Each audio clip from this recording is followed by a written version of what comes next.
Welcome to the Mockingcast, the podcast of Mockingbird Ministries. I'm David Zoll, your host, and in just a few moments, I'll be joined by my co-hosts, Sarah Condon and RJ Heyman. We come to you every other Friday to explore a few of the places where we currently see grace and its absence playing out in unexpected and compelling ways. We're glad to have you with us.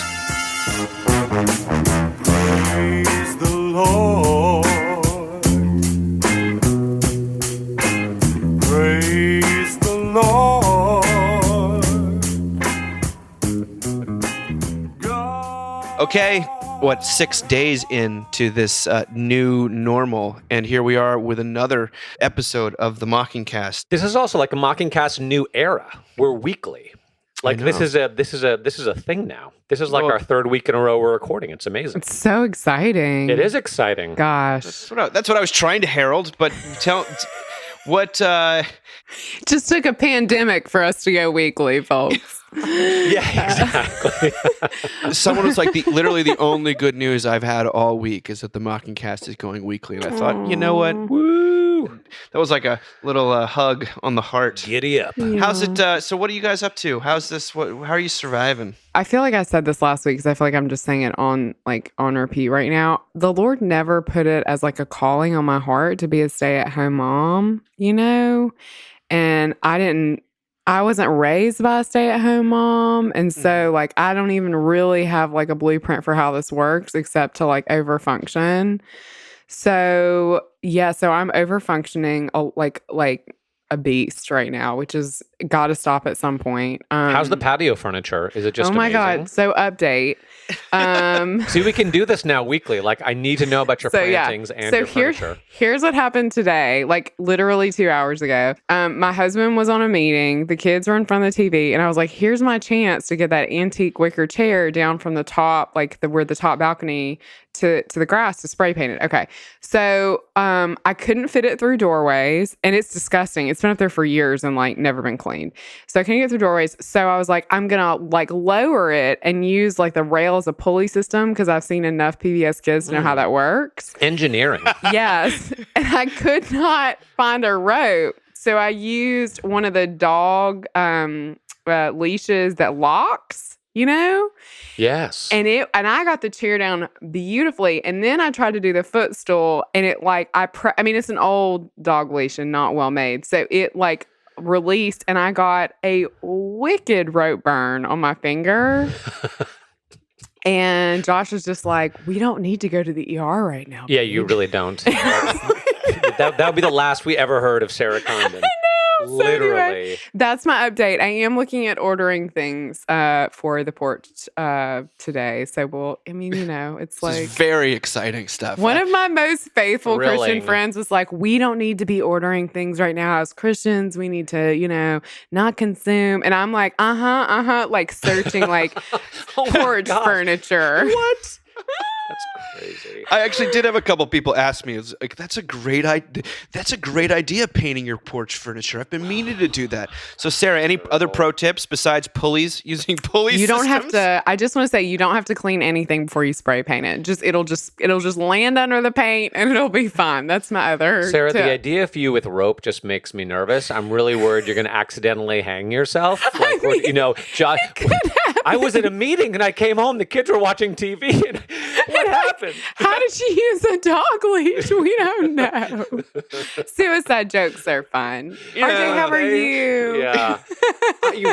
So I was making fun of you for doing yard work, but then I may or may not have done some significant raking yesterday. I've been weed pulling. I'm like, wow, yeah, my yard is going to look really, really good because what else am I supposed to do? So we're doing good. I was a little worried last night because around 4 or 5 o'clock, I just did not feel good. And I was coughing and I was dizzy. I had a headache.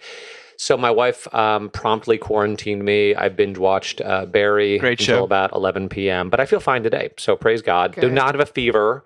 Good. So anyway, it's one of those things where I probably just had like a little frog in the throat, a little cold. But of course now it's like fearing the worst. Well, our dear friend and Mockingbird contributor Charlotte Getz did test positive for the coronavirus, and she's doing well. She's posting some videos on her own social media, so people should check that out. And she'll be doing one of the video devotionals that Mockingbird's been doing. She'll be doing one of those. But I'm still Yeah. so unclear what the symptoms actually are. Scary. So I may actually She watch said that her and- symptoms have been fairly mild, but that doesn't mean everyone's are. And she has a I think she deals with lupus, so she's easily that's contracts hard. these things. It's really tough. But I'm here to tell you that she has it, but she's, at least from what I heard this doing morning, okay. she's doing okay.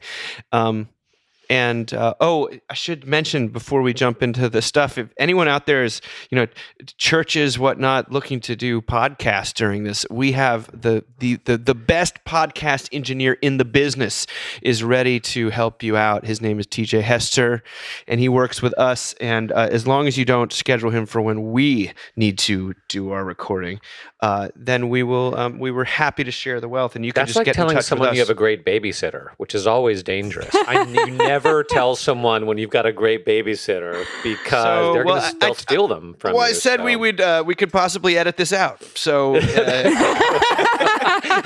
I've been burned on the babysitter thing many times. We've almost stopped giving out I babysitter. never information. give out babysitting advice. That's right.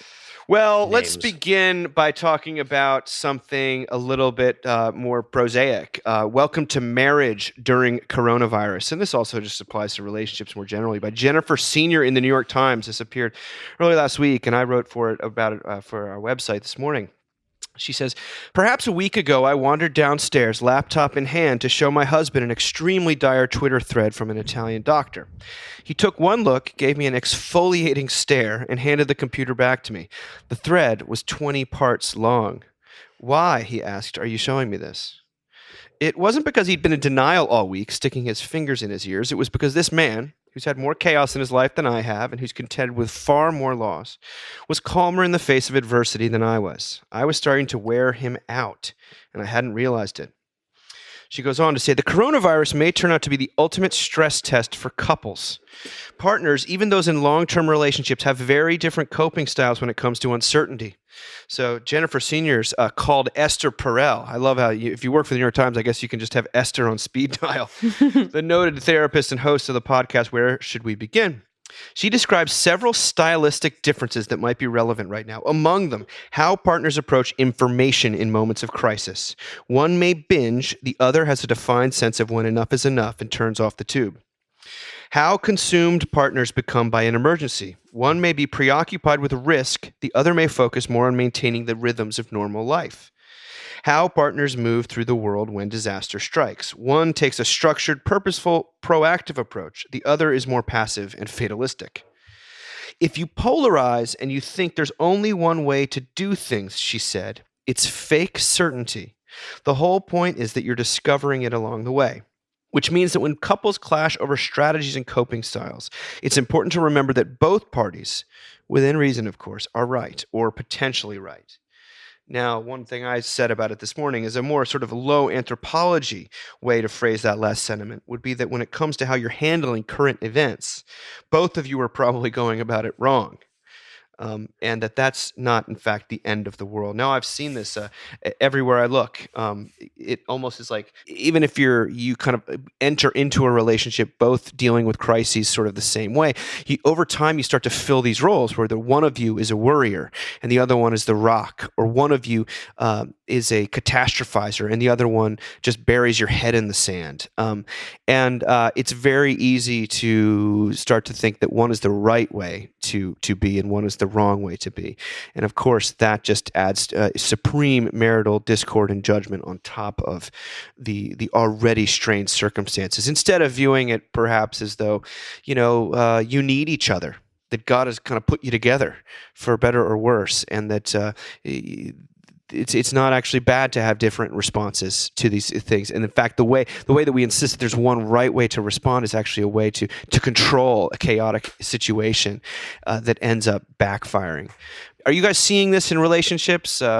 People falling into these roles and mythologies, almost like, well, she's the worrywart and I'm the practical one. I'm the saver. She's the spender. That sort of thing. Yeah. I'm the introvert. She's the extrovert.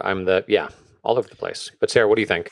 I mean, we're definitely falling into some of those roles just in our own household. And I think sometimes, I think this is not like the thing we say in 2020, and it doesn't apply to everyone, obviously. But there's definitely some genderedness to it for us. And I know that doesn't function for every couple, but I am like much more worried about like, what are the kids thinking? How are the kids functioning? Blah, blah, blah, blah. And Josh is like worried about like his work, you know? And when I'm out in the neighborhood and have talked to neighbors, and thank God we're in a neighborhood with neighbors. If you don't know your neighbors and you don't love your neighbors, this is a great time to get to know them. Just stand 6 feet away from them and yell. But it's so reassuring. I see a lot of them kind of, especially with husbands. I mean, we're in Texas with husbands who are in oil, and there's some wives in oil. I kind of feel like that's their realm in which they're falling apart, right? But Dave, I love what you're saying, that like we have to think of this in terms of like no one's really getting it right.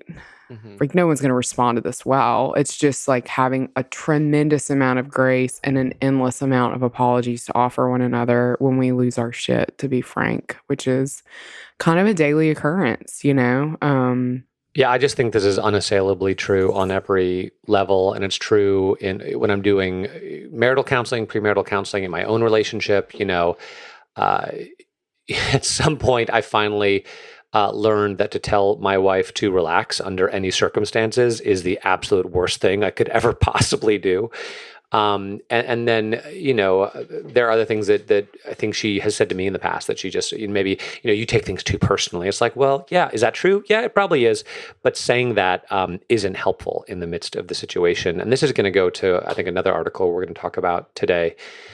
But at the end of the day, just kind of keeping your mouth shut and listening is always helpful. And then also, if you are the one who is ranting or who is feeling conflicted, not to necessarily expect an immediate response from your partner, that there needs to be, and I think we've gotten better at this, recognizing, okay, when do you need my help versus when do you need me to just listen to you?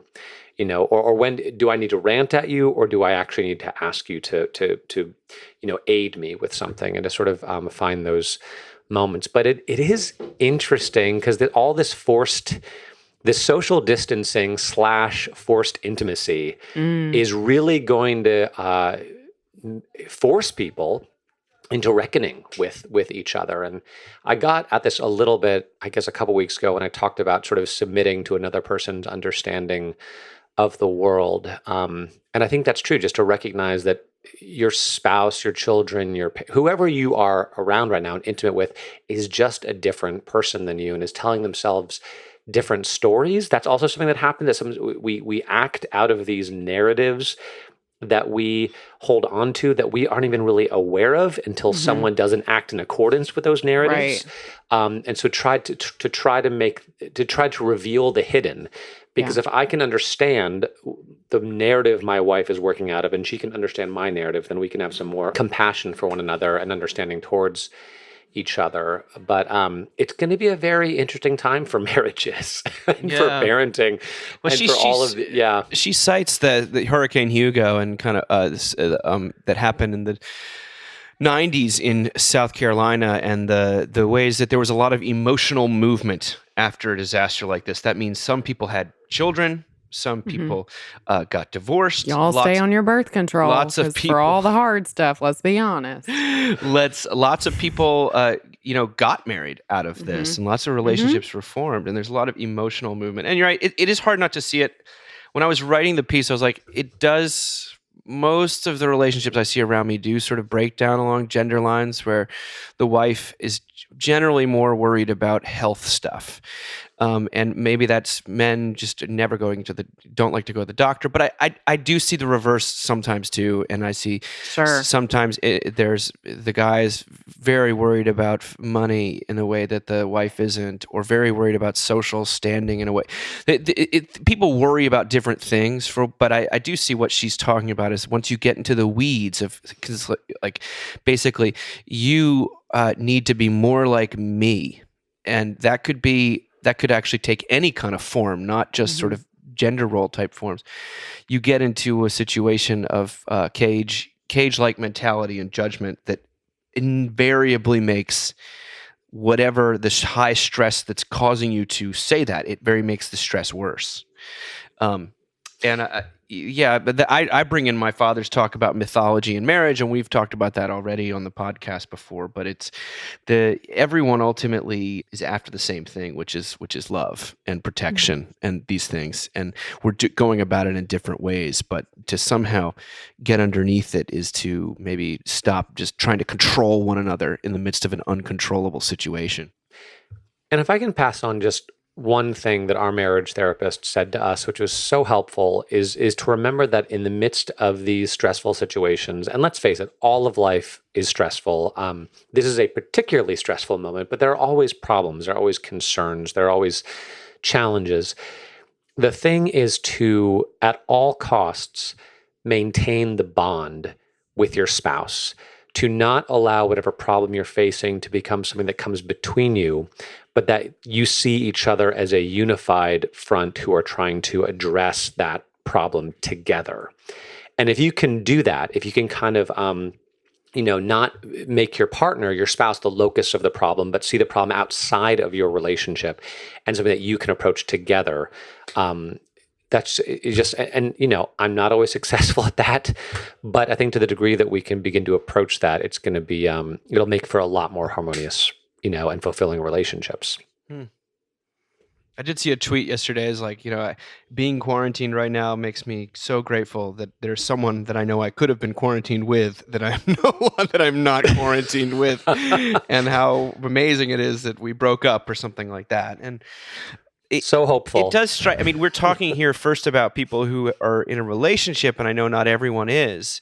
And now we're going to talk about people who are quarantined with kids, and I know not everyone's in that situation. And part of the issue here is, although we are in this together, and the coronavirus is this faceless enemy, essentially, that is doesn't care about gender, doesn't care about race, doesn't care about economic bracket. The same time, people's experience because of those sort of things is going to be quite different. I think I read today that I think it manifests itself worse in men than it does in women, but like physically. But you also see talking to people who are quarantined without children, is it just they're having a completely different experience of this right now. And so I don't really know what to acknowledge that, but if I want to acknowledge that up front and also say that we're going to get to stuff later that's more universal, because this next piece is from Kimberly Harrington in The Cut, which she says, now is the perfect time to lower the parenting bar. Now, it's also about anyone who has to work from home. She says, I know what it's like to try to figure out your universe from scratch. And here's another thing I know. You can do this. You just aren't going to do it well. But that's okay. None of us are. We're in the middle of a global pandemic with a global workforce with kids who've been raised to communicate with their friends via 15-second videos posted on global platforms. This isn't a situation that lends itself to instantaneous platinum-level Little House on the Prairieing. This is the perfect time, though, to finally recognize how much you've been trained to perform parenting. To design a cozy little reading nook so your Instagram followers can see and grudgingly approve, to bake your vegan muffins and take a photo, or pack your kids' bento boxes and take a photo, or set out art supplies in a scattered but not too scattered way, if you catch my drift, and then definitely take a photo. Give it all up. It's time to take this parade float and strip it down to 4 wheels, a floor, and a functioning steering wheel. It's time to be basic. Look, we all know what's up. We all know work is going to suffer, and parenting is going to suffer, and we are going to suffer too. There is no award ceremony at the end of this. Unlike the running joke that every working parent, single parent, or stay-at-home parent has uttered at some point that everyone was alive at the end of the day, that is actually the real job we all have now. Trying to keep people alive, even people we don't know and can't see, at the end of the day, every day, until this thing is done. I got a lot of comfort yesterday when I was talking to one of our neighbors, Melissa has a very different life than I have. She's got 4 kids, first of all. I think she was an elementary school teacher for a while, but she's, for a long time, as long as I've known her, has stayed home with the kids. They tend to be more conservative than we are, all those things. And we're different in a lot of ways. And I've always been thankful for that because she gives me such a different perspective on things, and one that I've always found to be really interesting and faithful. And I've always been thankful for her. But I was really thankful for her yesterday. Sorry.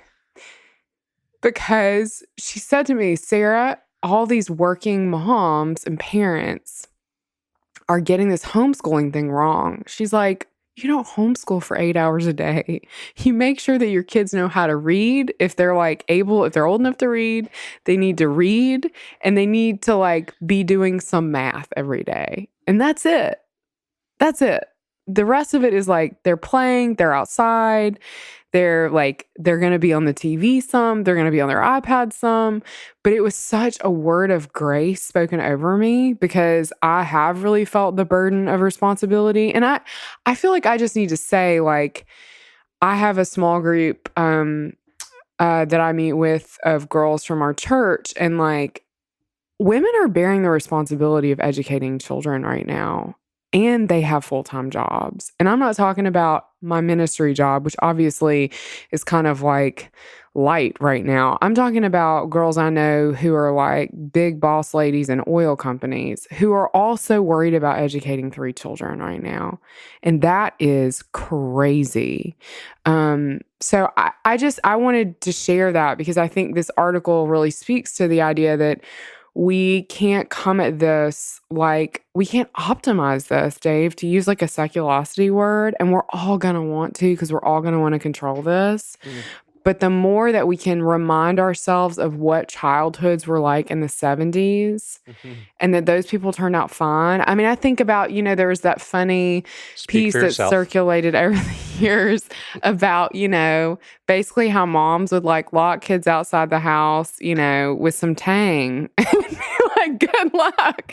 And powdered, just because you'd use the hose, you know what I mean? And I think that I also want to say, I feel lucky to have kids right now, which I know that sounds weird, but I actually wonder how hard this must be for people who it's just a single person or it's just 2 people at home, that I constantly have these sources of kind of slightly oblivious joy. I mean, that's kind of a gift right now.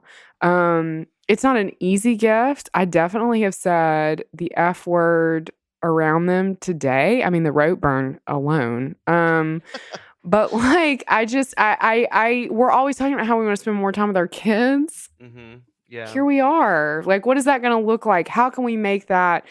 How can we not try to make that an Instagram moment? How can we actually enjoy it? I don't know. Yeah, Dave, you said this article is not terribly universal, but I think it actually is because it's not really about lowering the bar on parenting. It's about lowering the bar on everything, right? As she kind of says, at work, definitely lowering the bar on our money management because who knows what's going on, man. I mean, just don't even look at the stock market. Don't if you're blessed enough to have a retirement account, don't even take a look because it's crazy and wacky. And all this talk right now about a bailout, a government bailout, and let's face it, we all need a bailout on every level, and that's always true, but it only becomes apparent when we come to the end of ourselves. And that's where we are right now. It's finally okay to say, hey, I'm just living one day at a time and not to sound like a disorganized loser. Right. Not to be anxious about not having a plan because nobody has a plan. Right. Mike Tyson, everyone has a plan until they get punched in the mouth, and we've all been punched in the mouth. And there's something freeing about it. And so I just say to everyone who's listening, lower the bar on everything. And I want to say specifically to pastors right now, because if you've been on social media, man, and I'm feeling this pressure, I was not feeling good last night. Girl, I'm married to that pressure. Woo! I got on Facebook and I was like, everybody on earth is posting, video Bible studies. Oh my gosh. And I did one yesterday, sort of For right us. before I, right before I crashed, and I tried to do it 5 or 6 times, and twice my video shut down. One time I thought it did, but it didn't. One time my son interrupted, and finally I was like, that's it. It's gonna have to be good enough. Like here, like send it away. And it was beautiful. Well, it was. Nah, let's lower the bar a little bit. It was okay. It was passable, and that's okay, right? And I know that pastors are feeling the pressure not just to be good pastors, but also now to be social media mavens and to take advantage of this opportunity we've been given to connect with people in a new way. And like, oh my gosh, we are going to be so burned out next week or like 2 weeks from now. Yeah. And so I just encourage everyone to lower the bar, to remember we have been bailed out. We will be bailed out. I'm preaching to myself right now. It's going to be okay. Yeah. But man, what a crazy moment for everyone. I keep thinking about something Sarah said last week when you were like, we've got to stop thinking about, oh my gosh, people are going to forget the church exists and start thinking about what would Jesus, where is he in the midst of all this? Because there is such deep fears. Oh my gosh, we didn't get any offerings in. We don't, people are going to forget about church and, they're going to see, or something like that panic, that fear. And I don't think that's going to happen. But it also, I realized at the beginning of the cast, I never really said how I was doing. And one of the things I feel vaguely,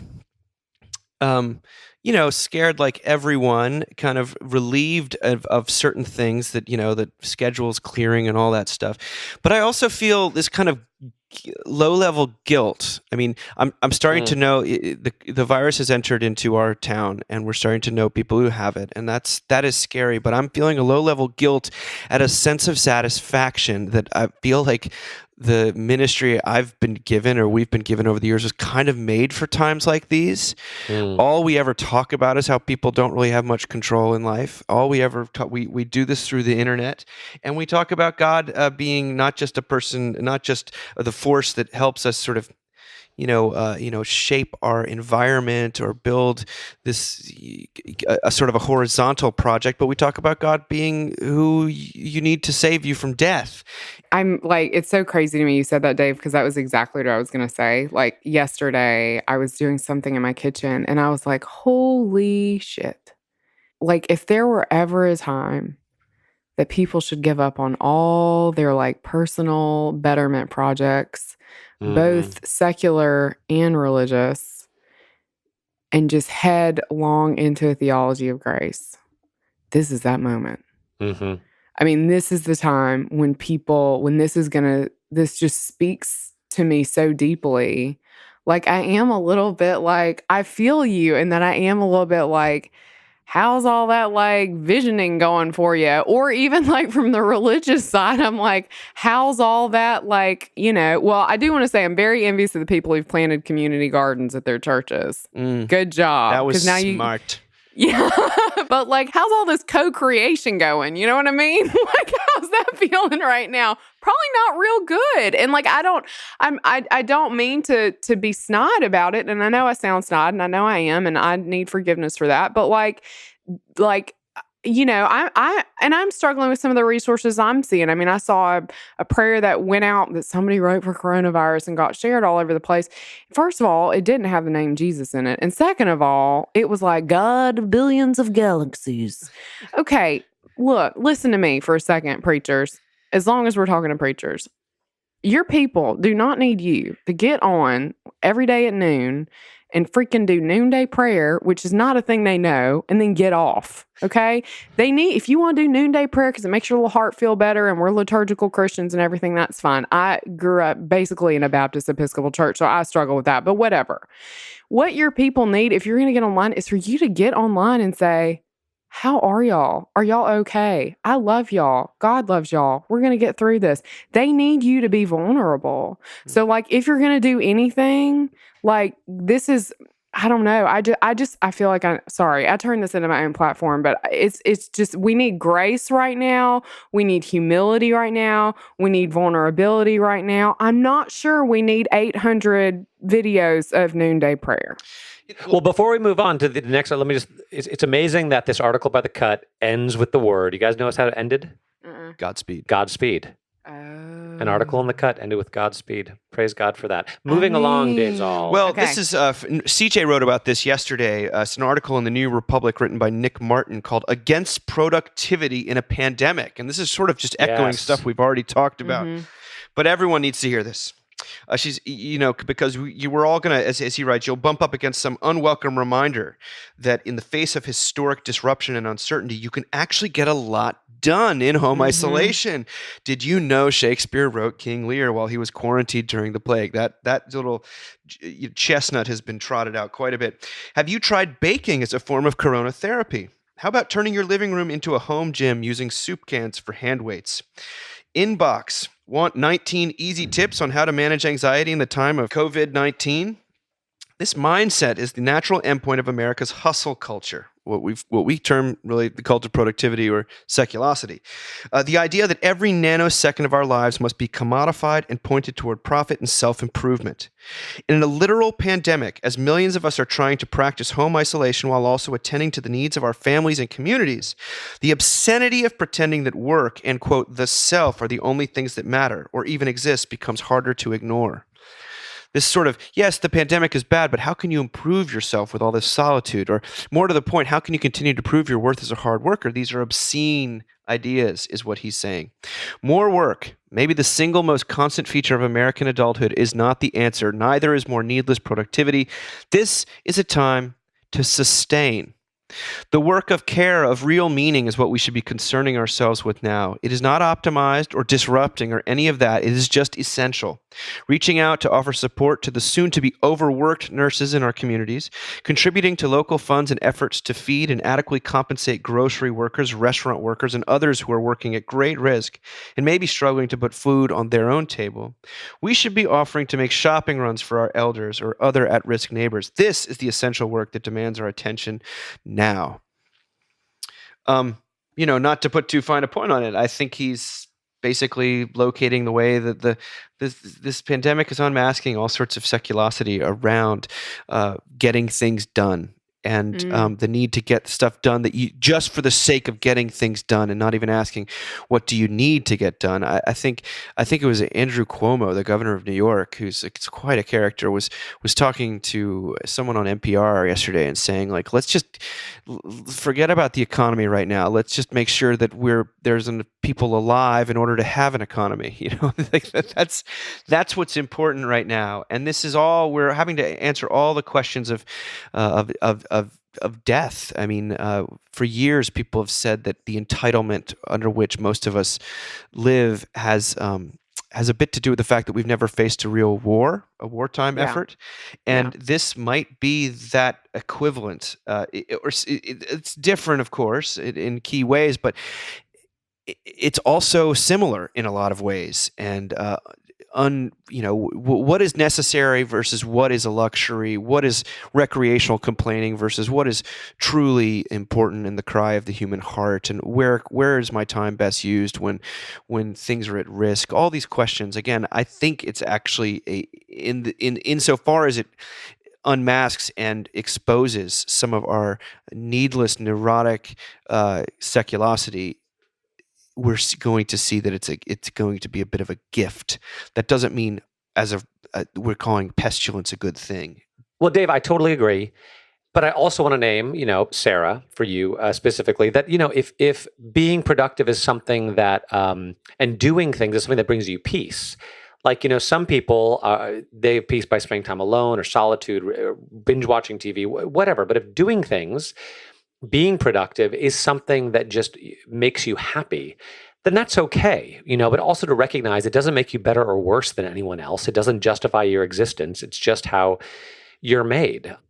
I also think we're going to find, even with all the time that we have, we've talked about how one of the byproducts of our tremendous interconnectivity is this need to really maximize our time, maximize our day. And we're going to find a way to do that again, right? I'm already feeling the pressure of how do I best balance, like, being a good pastor, getting the work done that I need to get done, spending good quality time with my kids, and to just on that front, like even as we're asking ourselves what is the most important thing to do right now and to let other things go, still to give ourselves some freedom. There can be a tyranny even in that, right? To put our focus on the important things, but also to lower the bar, to let ourselves off the hook, to allow ourselves a little room for freedom and joy in the midst of these difficult times. So I don't know what balancing all of that looks like, but man, I just hope that we don't find another way to gobble up all of the free time we finally find ourselves with. Although I'm sure we will. I mean, I feel like I already have, honestly. Yeah. Like, I looked up. I mean, I said, like, I looked up and realized, like, we had to record today. And I was like, oh my gosh, like, when am I going to get this done? And when am I going to get that done? And, it's like, and I'm like, this is crazy because we have so much time. But it's like, it's. And there's nothing to get done, actually. And there's actually nothing that has to be done. It's such a weird feel. But I think it's going to take a few weeks of kind of like resetting our brains, right? To kind of really actually, it's kind of, this is a I want to acknowledge how many people have lost their jobs and that is horrible. And I want to acknowledge how privileged I am. But in light of that, have to say, when I go on vacation, I have to be on vacation for a week before I feel like I'm on vacation. Mm-hmm. And it's going to take some time of us doing before, for people like me who have a bent towards anxiety and overproduction, to then be like, okay, but there's not really that much left to do, right? And it's okay to like slow down. And now what? I mean, this morning I came downstairs. I mean, I really I have a schedule up in our house. Like, I am an elementary school teacher. Yeah, RJ shaking his head no. We're trying. We're trying to do. We have a reward system. Our kids get 3 checks every day if they're good for different things, and then they get $1. That's not even true. That is not even true. Yeah, and then if they're really good, they get a sticker and an extra $1. First day, both of them got dollars. Second day, both of them got $2. First day, right? They're killing it. Second day, Annie got $2. Third day, nobody got any dollars. I was going to say, gosh, I feel bad for Neil in this situation. I mean, it quickly, yeah, you should. It quickly wheels went off the wagon. But like this morning, I was like, okay, I've got to get up. I've got to fix him something healthy for breakfast. And Neil has, his medication he needs, and we got to have enough food. And I was like, okay, how much have you eaten? He's like, well, I ate a whole bowl of goldfish crackers and a granola bar. And I was like, we're good. I'm not going to make you breakfast. And then I looked at Annie and I was like, what do you want for breakfast? You want cookies? And she's like, yeah, cookies sound good. So I put 3 cookies on a plate and a banana. And I was like, eat the banana. And I felt better. I felt better. And so I've tried to think about how that made me feel better, that it was like, it's okay. It's okay, that we're not, I think the word for me right now is just optimizing. I have to not optimize every moment, It's hard. So, it's hard. It's deeply ingrained, but because it's just me and my weird ass brain over here. And before I get too judgy on you, Sarah, because I'm getting super judgy, I got to remind myself that we've been living apart for 2 months. I took this job in Florida, and Jamie's been in Texas, and she's already had to just lower the bar and kind of settle for what she could get done because she's been kind of single parenting. I mean, my mom has been in town, which has been amazing, but there have been weeks that she was single parenting, running a business, doing all this sort of stuff. But she just lowered the bar and got it done. Right. And so we were sort of prepared for this moment a little bit better, or she was anyway. This is everyone is trying to sort of tell each other how the best way to do it. Give them lots of life hacks during a quarantine, and I sometimes some of that I see as beautiful and people reaching out to one another. But then there's also I was someone on Twitter yesterday saying, can we all just make a pact to just stop?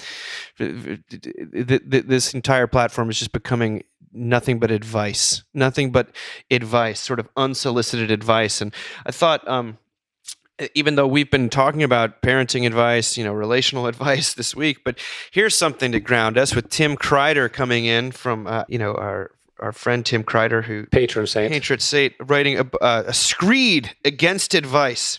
This is what he says. A couple friends of mine used to set up a free advice table on weekends on the street in Brooklyn, just like the one in Peanuts.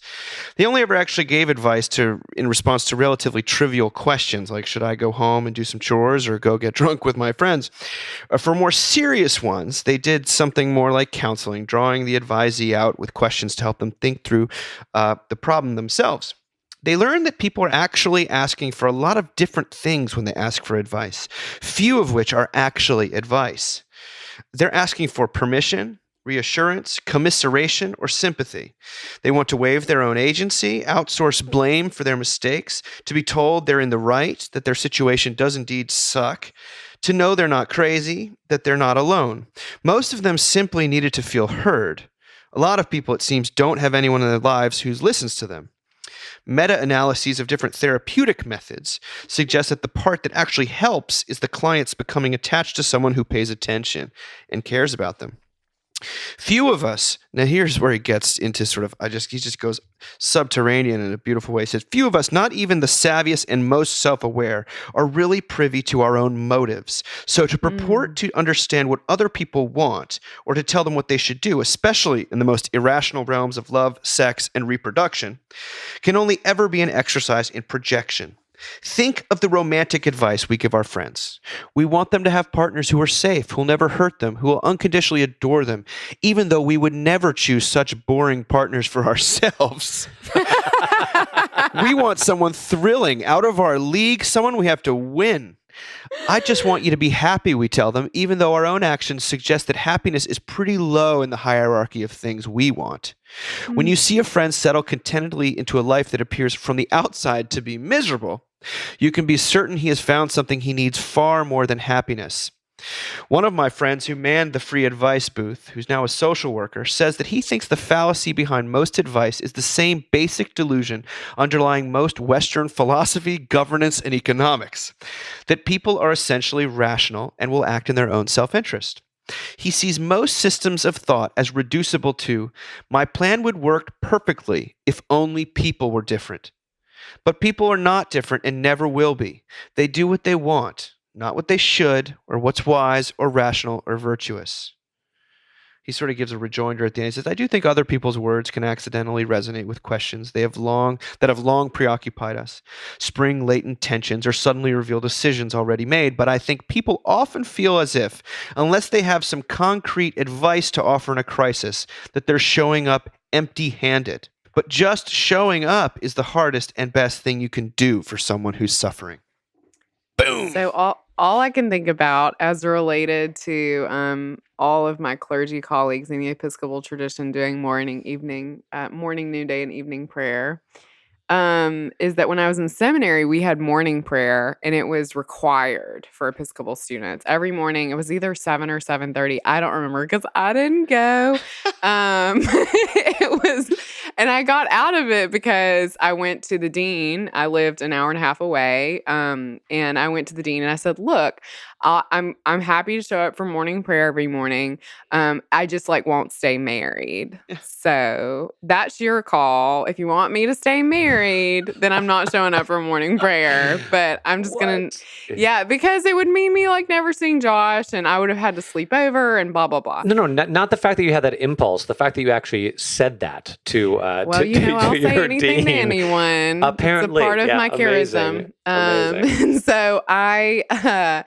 So I became this person that never went to morning prayer. And I noticed, and this was so fascinating to me because we weren't a huge, there's, I don't know, maybe 30 of us at most that would have to show up for this. So it was noticeable I wasn't there. And when my classmates did not want to go to morning prayer, they would come to me and be like, oh, I really don't want to go to morning prayer tomorrow. And I would be like, oh, you should explore that feeling, because they knew that I would tell them or just let them share their feelings that they didn't have to go to morning prayer. Like, I love this idea that most of the time people are looking like for listening or permission or whatever.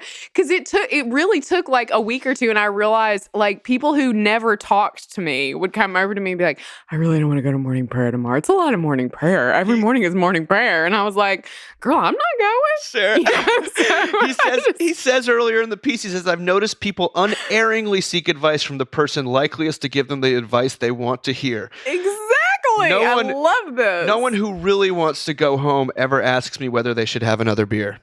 Yes. I love it. It's so good. RJ? I'm not going to say anything because it's just so good. It's so true. Mm-hmm. If there's someone that I could have a drink with, actually spend an hour with, I just think he'd be fascinating. You know, Well, I couldn't hang with him at all. No, well, but- clearly, when his friend says that most Western philosophy, governance, and economics boils down to this as sort of my plan would work perfectly if only people were different. And, and clearly, there are certain forms of Christianity Welcome to the church. that's true too. Yeah. Right? This Yeah. church would be perfect if people really If it weren't for all the people. just showed up. You know, like remember what Jerry Seinfeld says when Elaine says, "What is the deal with people?" And he says, "They're the worst." And, I love that. And It is the great miracle to me of Christianity that the church has survived for 2,000 years despite people. Do you know what I mean? Yeah, But see, maybe there's- this is also, there's- you know, it's a time to lower the bar and our expectations of other Yeah. people. Like, just keep on lowering Yes. the bar, because the amazing thing, and Dave, I don't know if it'll get posted, but the little thing that I wrote for the blog, which again I haven't done forever because now I have like a little bit of time. we're getting a lot of submissions. I'm sure you are. I'm sure it'll be up in a month. But all these we said this before, all these sitcoms we love about these communities of people who are all totally impossible and can't stand each other, and yet have these most amazing relationships and are utterly devoted to each other. And that's what we want, because those are the TV shows we're obsessed with.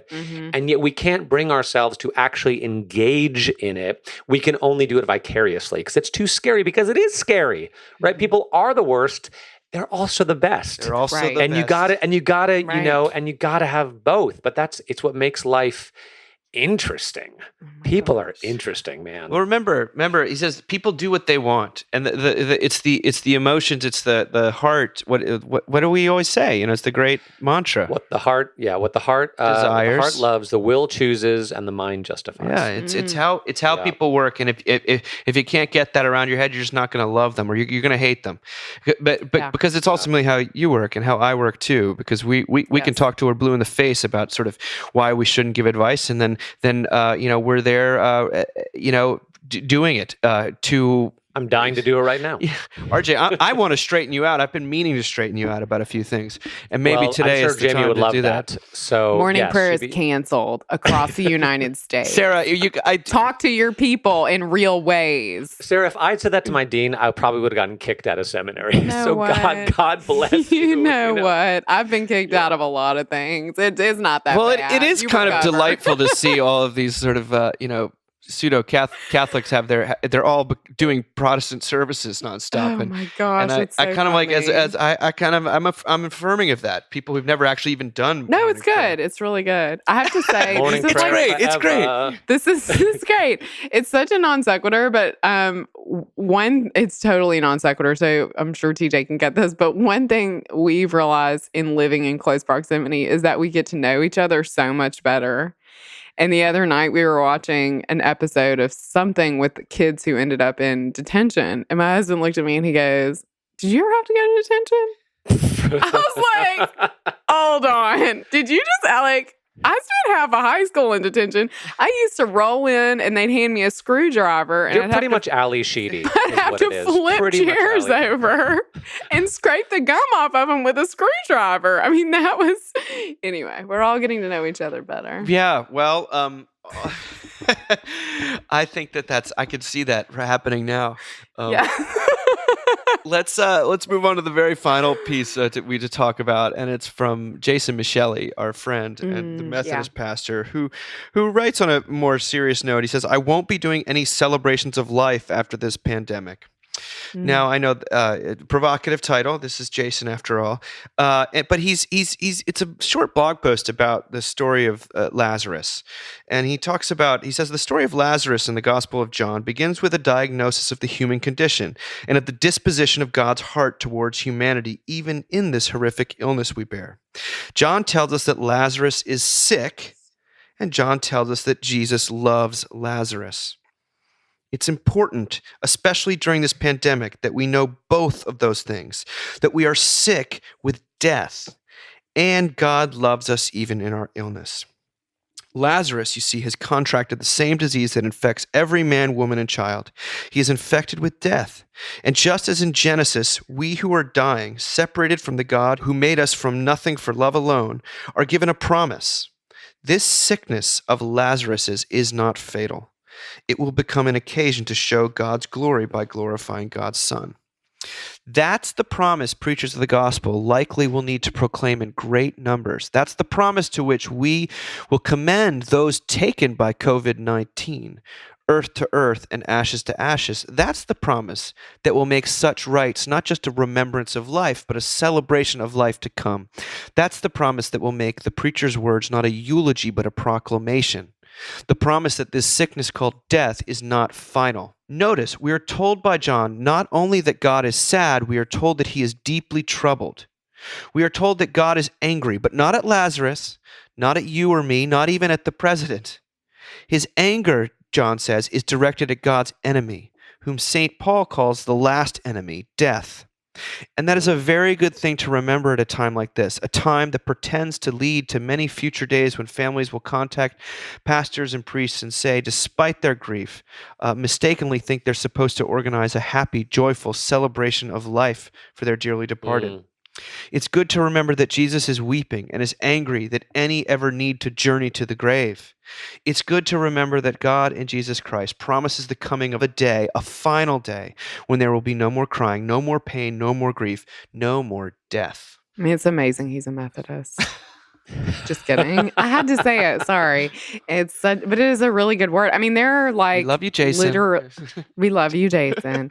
There are literally like coffins stacked up in churches in Italy right now. I mean, like that's the really, the conversation we're having at home right now is we're supposed to go on sabbatical this summer, and we're probably not. And part of that is because we're just anticipating funerals because of this. And that's really, it is. And I love what he says, that this is,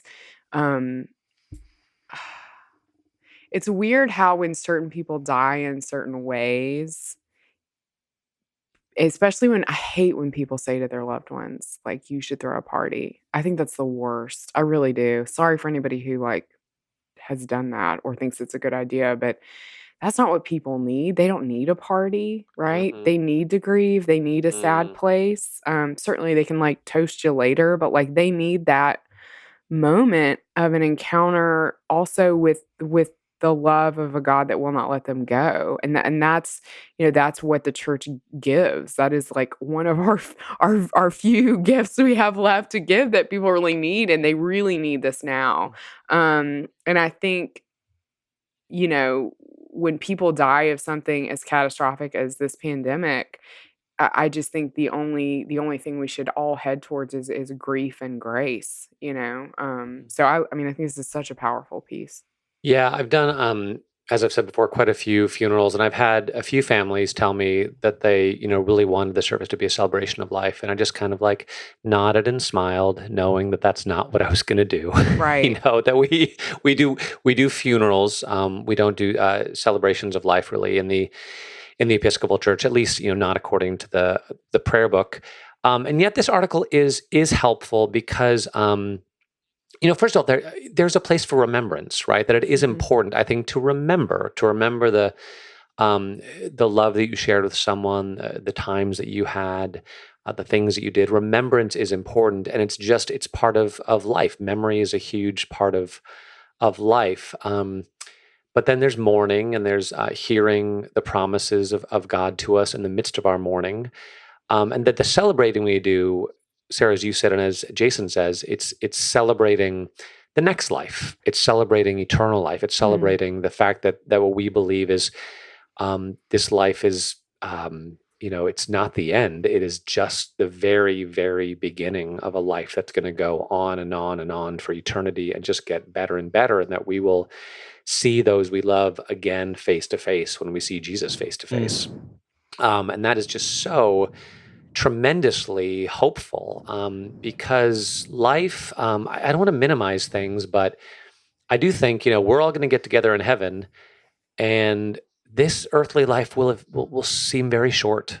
I gotta think, right? Very short, very quickly, and it's that's not to minimize the pain we go through in the morning, but we do have something so much bigger that we're looking forward to, and such a profound hope, which is, I just have to say this too, is a new hope, right? That Sarah, I preached a sermon at your church 6 months ago where I talked about concepts of heaven before Jesus, and talked about how, like, in Jesus' time, Jewish heaven, if you read about it, like Sheol, it's not a place you want to go.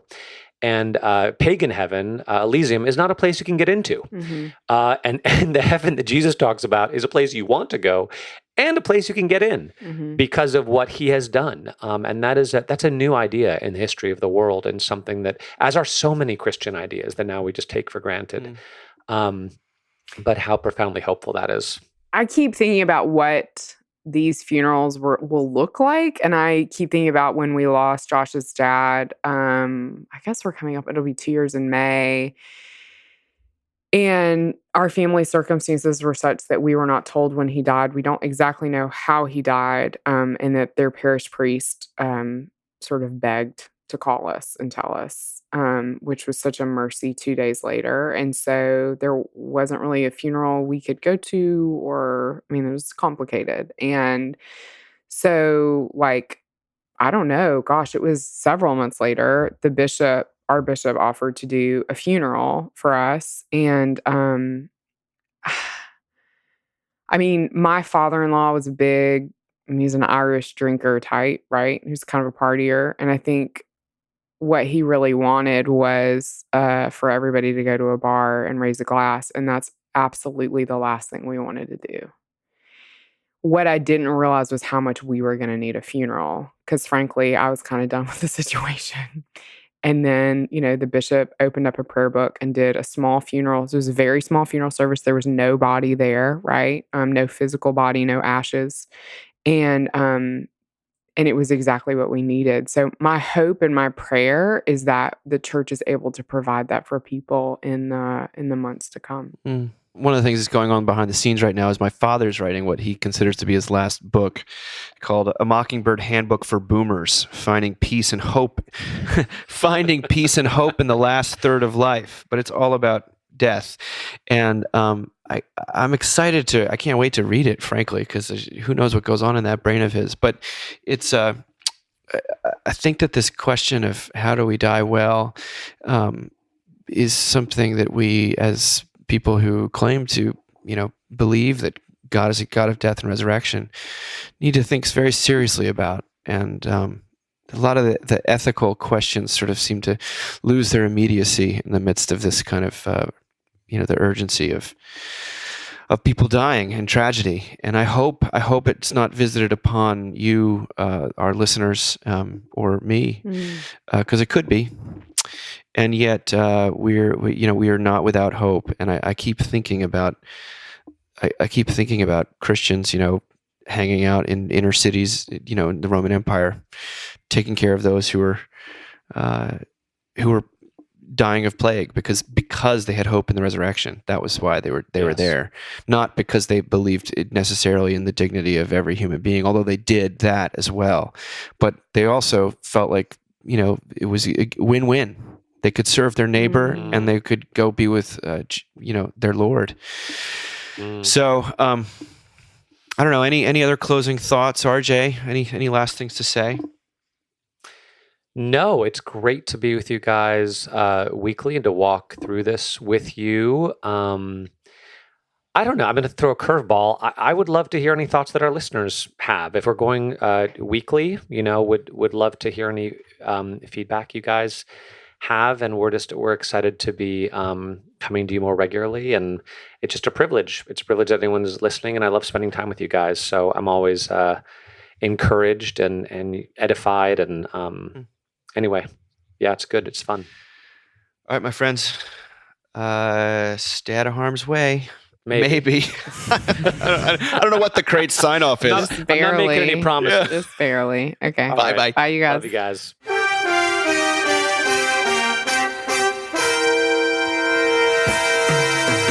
Thank you for listening. Remember, you can find us on the web at www.mbird.com. And we'd always love to hear from you at info@mbird.com. Audio production for the Mockingcast is provided by the Narrativo Group, and if you like what you've heard, please do drop over to iTunes and leave us a rating and review. Until next time. Praise the Lord.